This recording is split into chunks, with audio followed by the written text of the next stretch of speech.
Sa isang lumang bahay sa Laguna, madalas makarinig ng mga yapak sa kisame ang bagong pamilya na tumira doon. Akala nila dagalang o lumang kahoy.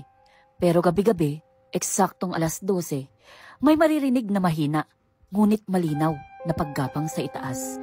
Isang lumang bahay sa Laguna, gabi, tahimik, mahangin, at may liwanag ng buwan na sumisilip sa bintana.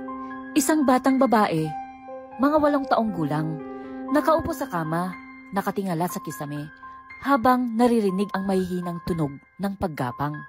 Sa dilim ng kisame, may nakasabit na mga lumang kadena. At sa isang sulok, may pares ng pulang mata na nakatingin pababa. Nagising ang mga magulang dahil sa sigaw ng bata. Ngunit nang buksan nila ang ilaw, walang tao sa kisame. Pero may mga gasgas sa kisame, parang may kumamot. Kinabukasan, nakita nila ang lumang larawan ng isang babaeng nakakadena sa atik. Parehong-pareho sa muka ng batang nakita sa kisame. Sa gabi, muling nagising ang bata. Sa kisame, may butas at mula noon may mga mata na nakasilip pababa. Ayon sa matatanda, dati raw bahay iyon ng isang babaeng tinago ng pamilya na hindi pinayagang lumabas matapos mabuntis ng banyaga noong panahon ng Hapon.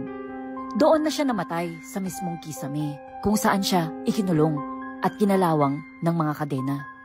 Kaya simula noon, kahit gaano karaming beses ayusin o linisin ang bahay, tuwing gabi ay naririnig pa rin siya, gumagapang naghahanap ng kalayaan. Ang aral, hindi lahat ng nakakulong ay nakakalimot. May ilan, bumabalik pa rin para iparamdam ang sakit ng nakaraan. Follow me for more stories like this.